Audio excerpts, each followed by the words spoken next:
They've locked up the Anderson Cup for the second straight year, secured the top seed in the Western Conference, and set a new USHL record for wins in a single season. But the Fargo Force aren't done yet. As the Force gear up for a run at the Clark Cup playoffs, they have some unfinished business on their home ice. Fargo hosting Sioux Falls in their last home game of the regular season.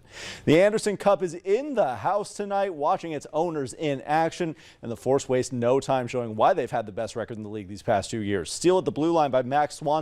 Quick pass back and forth. Swanson fires on net. I thought it was tipped by Harper Bentz there, but he quickly lets me know that it was all Swanson. The UND commit tickling the twine first, putting the Force on the board with 8 minutes to go in the first period.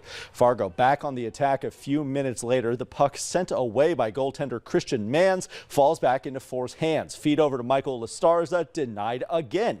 Another rebound chance once again turned away by the Augustana commit. Some headstanding from the tender keeps it a one-score game. Fargo has a pretty good presence between the pipes too, though. Hayden Reed breaking free, a one-on-one shot against Hampton Soklinski, denied by the hammer. The War Road product keeps the Stamps off the board as the opening frame comes to a close. Fargo Force with their 50th win of the season, taking this one 2-1. They close out the regular season schedule in Sioux Falls on Saturday.